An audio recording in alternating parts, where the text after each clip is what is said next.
आज हम entity second year का यूनिट नंबर सेकंड का क्वेश्चन नंबर सेकंड है वो पढ़ेंगे।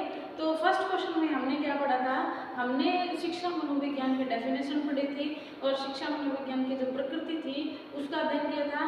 अब हम क्या पढ़ते हैं, जो शिक्षा मनोविज्ञान के कार्य क्षेत्र है वो हम पढ़ेंगे कि शिक्षा मनोविज्ञान के कार्य क्षेत्र हैं वो कौन कौन से हैं। तो सबसे पहले देखेंगे शिक्षा मनोविज्ञान शैक्षिक परिस्थितियों में व्यक्ति के व्यवहार का मनोवैज्ञानिक दृष्टिकोण से किया जाने वाला अध्ययन है। तो ये जो सारी हमने जो डेफिनेशन पढ़ी थी उसका सार क्या निकला था कि शैक्षिक परिस्थितियों में व्यक्ति के जो व्यवहार का जो अध्ययन होता है वही क्या होती है, शिक्षा मनोविज्ञान होता है। शिक्षा मनोविज्ञान का गहन अध्ययन करने से पहले इसके क्षेत्र का निर्धारण कर लेना आवश्यक है। तो इसके अध्ययन करने से पहले इसके कौन कौन से क्षेत्र हैं उसको हम देखेंगे। क्षेत्र का निर्धारण कर लेने के पश्चात किया जाने वाला अध्ययन व्यवस्थित व अपेक्षाकृत सरल होता है, क्योंकि इसका एक क्रम होता है। पहले इसकी डेफिनेशन आती है, फिर इसकी प्रकृति आती है, फिर इसके कार्य क्षेत्र आते हैं। तो ये क्या होता है, इस तरह से पढ़ने से जो इसका अध्ययन है वो सरल हो जाता है। और वास्तव में शिक्षा मनोविज्ञान का सीधा संबंध है वो मनोविज्ञान से है, किंतु वर्तमान समय में शिक्षा मनोविज्ञान का अध्ययन एक स्वतंत्र विज्ञान के रूप में होने लगा है तथा शिक्षा मनोविज्ञान का जो क्षेत्र है वो निश्चित हो गया है। शिक्षा मनोविज्ञान के अंतर्गत निम्नलिखित विषयों का अध्ययन किया जाता है। तो शिक्षा मनोविज्ञान का जो क्षेत्र है वो भी क्या हो गया था, निश्चित हो गया। और इसको क्या माना गया था, डेफिनेशन पढ़ने के बाद हमने इसकी प्रकृति को पढ़ा जिसमें शिक्षा मनोविज्ञान को एक स्वतंत्र विज्ञान के रूप में शामिल किया गया था। तो इसके क्षेत्रों में सबसे पहला क्षेत्र है विभिन्न मानसिक क्रियाओं का अध्ययन। तो इसमें क्या किया जाता है, जो बच्चा है, जो बच्चे की जो अलग अलग एज आती है उन एज के अकॉर्डिंग बच्चा है वो अलग अलग जो मानसिक क्रियाएं करता है तो उसके मानसिक क्रियाओं का हम अध्ययन करते हैं। तो शिक्षा का जो सीधा तथा महत्वपूर्ण संबंध है वो बालक की विभिन्न क्रियाओं से होता है। अब एक छोटा जो बालक है वो परिवार में किस तरह से रहता है, स्कूल में जाता है, दूसरे बच्चों के साथ व्यवहार कैसे करता है, खेलता कैसे है, तो ये जो सारी प्रक्रियाएं हैं उनका जो अध्ययन है वो उसमें किया जाता है। प्रमुख मानसिक क्रियाएं ध्यान, प्रत्यक्षीकरण, कल्पना, स्मृति, चिंतन, तर्क एवं निर्णय आदि हैं। इन सभी मानसिक क्रियाओं का अध्ययन शिक्षा मनोविज्ञान में किया जाता है। एक बच्चा है उसकी कल्पना शक्ति कैसी है, उसकी किसी चीज को याद रखने की क्षमता कितनी है, वो तर्क कैसे कर रहा है, उसका सोचने का तरीका कैसा है, तो इन सारी चीजों का जो अध्ययन है वो किसमें किया जाता है, मानसिक क्रियाओं के अध्ययन में है वो किया जाता है। उसके बाद देखिए सेकंड है व्यक्तिगत विभिन्नताओं का अध्ययन। तो प्रत्येक बच्चा क्या होता है, अलग होता है। हर जो बच्चा होता है उसकी अलग अलग विशेषताएं होती हैं, अलग अलग उनका व्यक्तित्व होता है। तो उनके उसका जो व्यक्तित्व होता है वो अलग अलग होता है। उनके अकॉर्डिंग हमें व्यवहार करना पड़ता है, बच्चों के लिए टीचिंग मेथड यूज करने पड़ते हैं। तो वो सारे बच्चों के व्यवहार को देखते हुए और बच्चों के जो व्यक्तित्व भिन्नता को देखते हुए हमें यूज करने पड़ते हैं।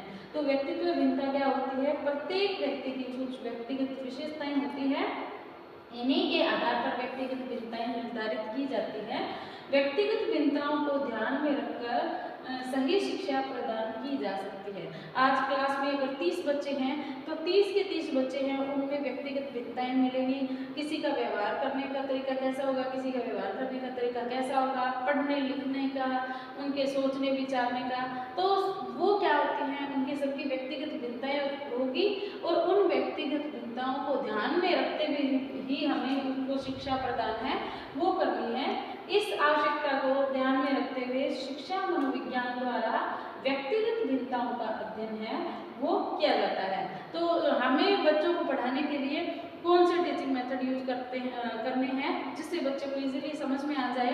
तो इस प्रोसेस को ध्यान में रखते हुए उनकी जो व्यक्तिगत भिन्नताओं का अध्ययन किया जाता है कि उनमें क्या भिन्नताएं हैं।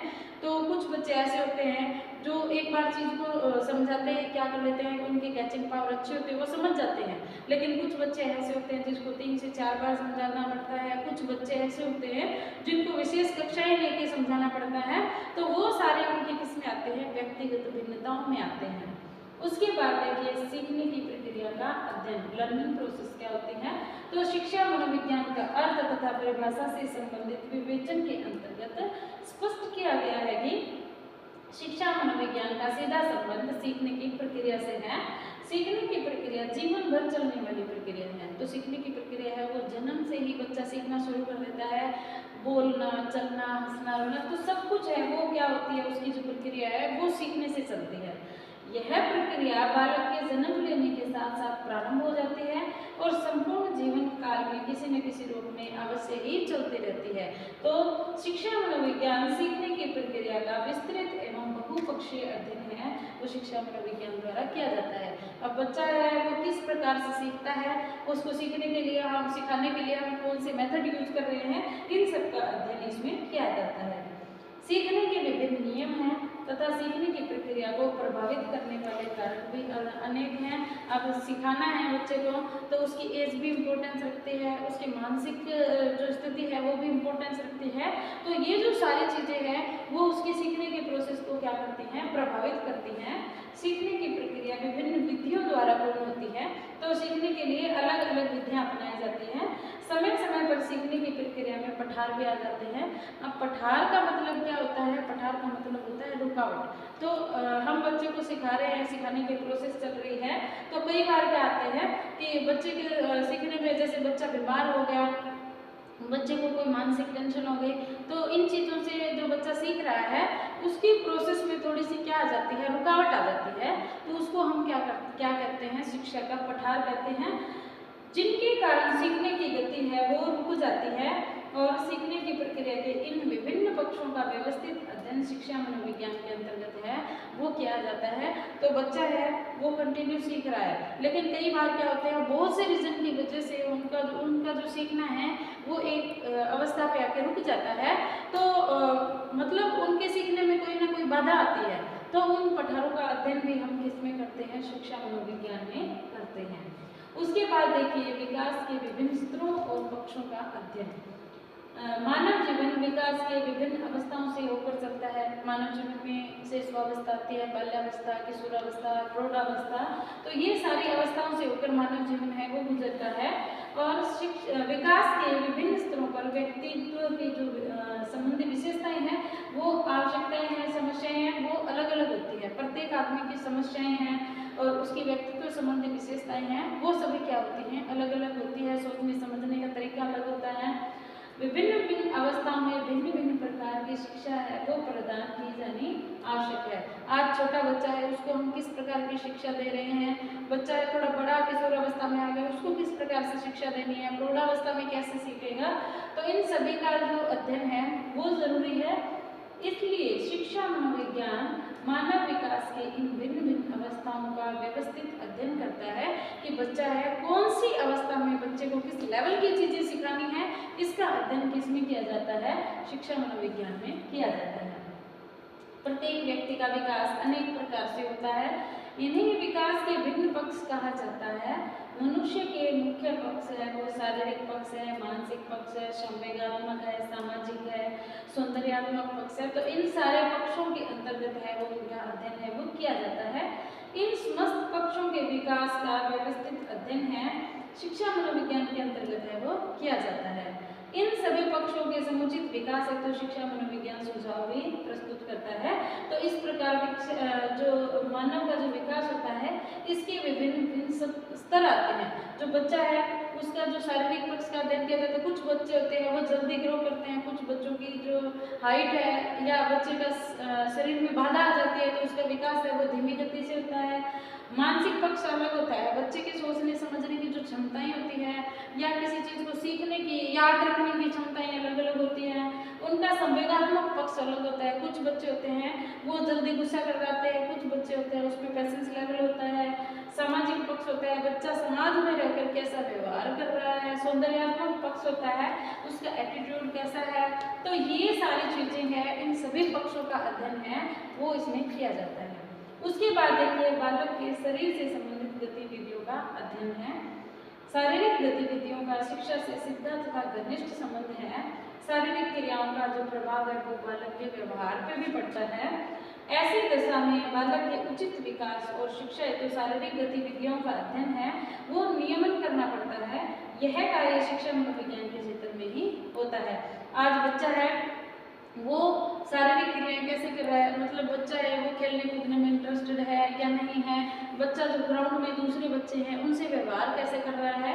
तो इन सारी चीज़ों का जो अध्ययन है वो जो बालक के जो इसके शरीर से संबंधित जो गतिविधियाँ होती हैं उनमें इसका अध्ययन है वो किया जाता है।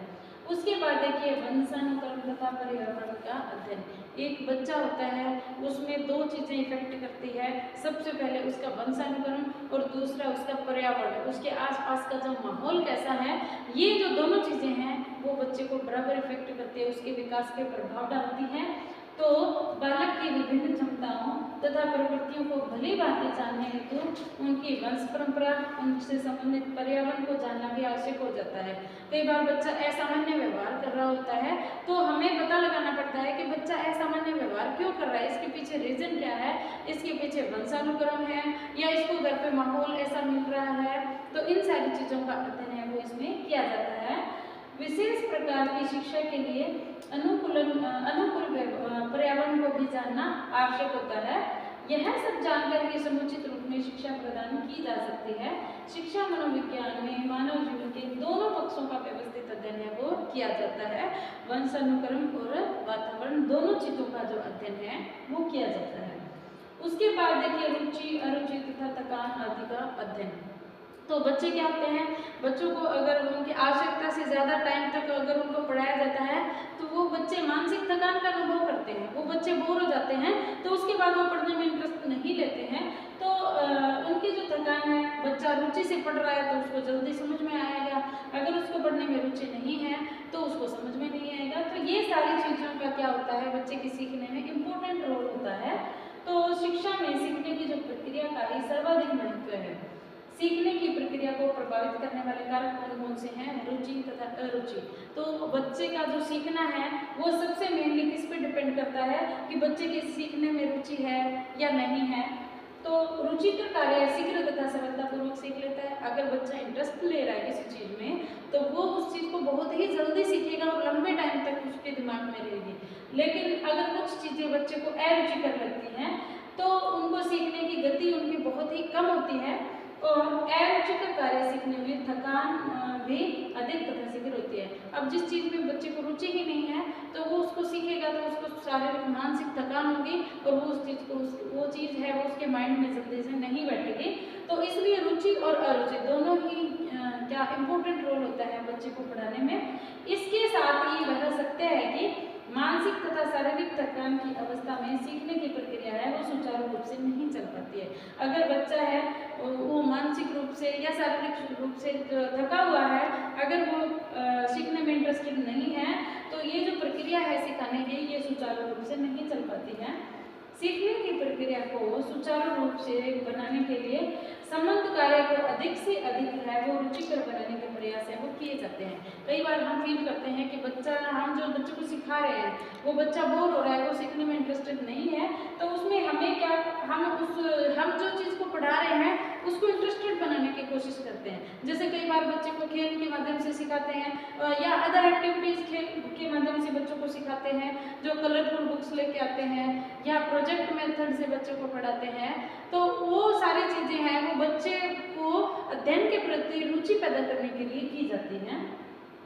इस प्रकार स्पष्ट है कि सीखने की प्रक्रिया में रुचि अरुचि थकान का विशेष स्थान होता है और इस तथ्य को ध्यान में रखते हुए शिक्षा मनोविज्ञान रुचि अरुचि तथा थकान का भी व्यवस्थित अध्ययन किया जाता है। तो इन तीनों चीज़ों का है वो मनोविज्ञान में, शिक्षा मनोविज्ञान में अध्ययन किया जाता है कि इन तीनों चीज़ों का रोल क्या होता है। उसके बाद देखिए पाठ्यक्रम निर्धारण संबंधी अध्ययन। अब बच्चा है, बच्चे की एज क्या है, बच्चे की सीखने की कैपेसिटी क्या है, उसके अकॉर्डिंग है उसके पाठ्यक्रम का निर्धारण होता है। तो अब कई बार क्या होता है कि बच्चा छोटा है लेकिन हाई लेवल की चीज़ें अगर उसके स्टडी में डाल दी जाए तो वो बच्चे के माइंड में जल्दी से नहीं बैठेगी। इसीलिए बच्चे की एज को ध्यान में रखते हुए और बच्चे की जो मानसिक विकास है, उसका शारीरिक विकास है, इन चीज़ों को ध्यान में रखते हुए उसके पाठ्यक्रम का निर्धारण है वो किया जाता है। औपचारिक शिक्षा के क्षेत्र में समस्त शिक्षण कार्य पूर्व निर्धारित पाठ्यक्रम के अनुसार ही होता है। अब जो स्कूली शिक्षा होती है उसमें औपचारिक जो शिक्षा होती है उसमें पाठ्यक्रम क्या होता है, पहले से ही क्या होता है, निर्धारित होता है। पाठ्यक्रम का निर्धारण स्वयं में एक महत्वपूर्ण कार्य है। शिक्षा के उद्देश्यों की जो पूर्ति का निर्धारण है वो पाठ्यक्रम ही पर ही निर्भर करता है। जो शिक्षा की पूरी जो प्रोसेस है, हम बच्चे को क्या सिखा रहे हैं, कितने टाइम के बाद बच्चे को क्या सिखाना है, तो ये सारी चीज़ें हैं वो किस पे डिपेंड करती है। हमारा पाठ्यक्रम है वो बच्चे के लिए जो बनाया गया है वो पाठ्यक्रम कितना रुचिकर है, तो वही प्रोसेस है वो बच्चे के सीखने पर क्या करती है, डिपेंड करती है। पाठ्यक्रम को निर्धारित करते समय यह ध्यान रखना बहुत आवश्यक होता है कि जो पाठ्यक्रम है वो बालक के विकास के स्तर के अनुकूल हो। बच्चे ने कितना विकास किया, बच्चा कौन सी अवस्था में है, और बालक के सामान्य विकास में भी सहायक हो। बच्चा जिस एज में विकास कर रहा है उसके विकास में वो पाठ्यक्रम क्या होना चाहिए, सहायक होना चाहिए। शिक्षा का निर्धारित पाठ्यक्रम रुचिकर होना चाहिए और उसके अनुसार शिक्षण के परिणाम स्वरूप बालकों को अनावश्यक थकान नहीं होनी चाहिए। हमारा पाठ्यक्रम ऐसा होना चाहिए ताकि बच्चा है वो उसको इंटरेस्ट लेके सुने, उसको इंटरेस्ट लेके सीखे, ताकि उसको थकान नहीं हो। इस प्रकार के आदर्श पाठ्यक्रम के निर्धारण में शिक्षा मनोविज्ञान विशेष रूप से सहायक होता है। शिक्षा मनोविज्ञान के जो सिद्धांत है उन पर आधारित पाठ्यक्रम है वो प्रत्येक प्रकार से उपयोगी व लाभदायक सिद्ध होता है। अतः स्पष्ट होता है कि शिक्षा मनोविज्ञान के अध्ययन क्षेत्र में शिक्षा के पाठ्यक्रम का निर्धारण का भी महत्वपूर्ण स्थान है। तो इम्पोर्टेंट रोल क्या होता है, जो बच्चे की एज को ध्यान में रखते हुए और बच्चे की जो समझ विकसित हुई है उसको ध्यान में रखते हुए पाठ्यक्रम है वो कैसा निर्धारित किया गया है, तो ये भी क्या होता है, एक महत्वपूर्ण रोल होता है। उसके बाद देखिए शिक्षण विधियों का अध्ययन। बच्चों को जब हम पढ़ा रहे हैं तो उनके लिए हम टीचिंग मेथड कैसे यूज कर रहे हैं। शिक्षा अपने आप में एक व्यवस्थित क्रिया है और शिक्षा हेतु विभिन्न विधियों को अपनाना पड़ता है। अगर एक शिक्षण विधि से बच्चे को समझ में नहीं आ रहा है, बच्चा अगर उसको मानसिक थकान हो रही है जिससे हम पढ़ा रहे हैं, तो हमें क्या करना पड़ता है, अपना टीचिंग मेथड है वो चेंज करना पड़ता है। उसमें ऐसी चीज़ें डालनी होती है जिससे बच्चा इंटरेस्टेड होकर पढ़े। और प्रत्येक शिक्षण के लिए समुचित शिक्षण विधि का चुनाव करना आवश्यक होता है। कुछ विधियां ऐसी होती हैं जिन्हें अपनाकर शिक्षण के फलस्वरूप विषय को सरल रूप में आत्मसात किया जा सकता है, और ऐसी शिक्षण विधियां शिक्षण की उत्तम विधियां कहलाती है। अब जिस चीज़ में बच्चा सीखने में इंटरेस्टेड होगा, जो बच्चे के लिए सहायक होगी, वो उत्तम विधि होगी। किसी भी विषय के शिक्षण हेतु उत्तम शिक्षण विधियों का निर्धारण कार्य शिक्षा मनोविज्ञान द्वारा ही किया जाता है, और स्पष्ट है कि शिक्षण विधियों के अध्ययन तथा निर्धारण का कार्य भी शिक्षण मनोविज्ञान में किया जाता है। तो ये जो सारे शिक्षण बच्चों के लिए जो टीचिंग मेथड अपनाए जाते हैं कि बच्चा किस एज में है और उसके लिए कौन सा टीचिंग मेथड उपयुक्त होगा जिससे बच्चा इंटरेस्टेड होकर पढ़े, तो इन सभी का निर्धारण भी शिक्षा मनोविज्ञान में किया जाता है। उसके बाद देखिए शिक्षा संबंधी प्रमुख समस्याओं का अध्ययन। आज एक बच्चा पढ़ रहा है तो पढ़ने में उसके कौन कौन सी समस्याएं आ रही है, किन समस्याओं को वो फेस कर रहा है, तो उसमें आने वाली जो समस्याएं हैं उनका अध्ययन भी किया जाता है। चाहे वो शारीरिक समस्या है, मानसिक समस्या है, सामाजिक है, आर्थिक है, इन सारी समस्याओं का अध्ययन भी इसमें किया जाता है। हम जानते हैं कि शिक्षा की प्रक्रिया एक व्यापक तथा जटिल प्रक्रिया है। विभिन्न कारणों से शिक्षा के क्षेत्र में समय समय पर भिन्न भिन्न समस्याएं प्रबल होती है। बच्चों के सामने और टीचर के सामने बहुत सी समस्याएं आती हैं। ये समस्याएं शिक्षा के उद्देश्यों के सुचारू रूप से मार्ग में क्या होती हैं, बाधक होती हैं। इस तथ्य को ध्यान में रखते हुए विभिन्न शैक्षिक समस्याओं के कारणों, प्रभाव तथा समाधान के उपायों का व्यवस्थित अध्ययन किया जाता है, और शिक्षा मनोविज्ञान के क्षेत्र में शिक्षा से संबंधित समस्याओं का व्यवस्थित अध्ययन किया जाता है। आज बच्चा पढ़ रहा है, अध्ययन कर रहा है, तो उसके सामने कौन सी समस्याएं आ रही है, उन समस्याओं का रीजन क्या है और उन समस्याओं का सोल्यूशन कैसे करना है, इन सभी चीज़ों का अध्ययन है वो शिक्षा मनोविज्ञान में किया जाता है। उसके बाद देखिए बाल अपराधों का अध्ययन है। बच्चे हैं वो बाल अपराध क्यों करते हैं और उसका अध्ययन भी इसमें किया जाता है। प्रत्येक समाज और प्रत्येक शिक्षा संस्था में कुछ बालक छोटे या बड़े अपराधों में लिप्त होते हैं। वर्तमान युग में अपराधी बच्चों के प्रति पहले से नितांत भिन्न एवं उदार दृष्टिकोण अपनाया जा रहा है। बाल अपराध को अपराध न मानकर मनोवैज्ञानिक असामान्यता माना जाता है। मतलब उसको अपराध न मानकर क्या माना जाता है कि बच्चे के जो मानसिक विकास है उसमें क्या है, असामान्यता है, और अपराधी बच्चे वास्तव में मानसिक रूप से असामान्य होते हैं। मतलब उसको उनको मानसिक प्रॉब्लम है, वो जो अपराध कर रहे हैं उसमें वो खुद कोई गलती नहीं कर रहे बल्कि वो मानसिक असामान्यता होती है। उनके दिमाग में कोई ऐसी चीज़ चल रही है जिसके चलते वो बाल अपराध करते हैं, तो वो मुख्य भूमिका होती है। और उनके लिए विभिन्न कारक उत्तरदायी होते हैं। शिक्षा मनोविज्ञान में बाल अपराध तथा बाल अपराधियों के विषय में व्यवस्थित अध्ययन किया जाता है। शिक्षा मनोविज्ञान जहाँ एक और कारणों तथा परिस्थितियों का अध्ययन करता है जो बालकों के अपराधों की ओर प्रवृत्ति करते हैं। मतलब बालक एक बाल अपराधी बना है, उसके पीछे रीजन क्या है, बालक है उसने अपराध क्यों किया है, तो इसका अध्ययन है वो इसमें किया जाता है। वही दूसरी ओर बाल अपराधों के रोकथाम एवं बाल अपराधियों के उपचार के उपाय भी सुझाता है। तो जो बाल अपराधों का कारण क्या है और बच्चा जो बाल अपराध कर रहा है उसको रोका कैसे जा सकता है और उसको रोकने के बाद उस बच्चे का जो इम्प्रूव है वो कैसे किया जा सकता है, बच्चे को कैसे सुधारा जा सकता है ताकि वो दोबारा अपराध नहीं करे। तो ये जो सारे प्रोसेस है इनका अध्ययन है वो बाल मनोविज्ञान में किया जाता है, शिक्षा मनोविज्ञान में होता है। उसके बाद देखिए संवेगात्मक क्रियाओं का अध्ययन। अब बच्चा है वो विभिन्न अवस्थाओं से होके गुजरेगा, उसमें शिशुअवस्था है, बाल्यावस्था, किशोरावस्था, ये सारी अवस्थाएं आएंगी। तो इनमें बच्चों के संवेग कौन कौन से होंगे। अब बच्चा है वो जो छोटा बच्चा होता है वो गुस्सा कैसे करता है, वो रोता है, उसको दया आती है, उसको दुख होता है, वो खुशी का अनुभव करता है। तो ये सारे क्या होते हैं, उसके संवेग होते हैं। उन संवेगों का अध्ययन भी शिक्षा मनोविज्ञान में किया जाता है।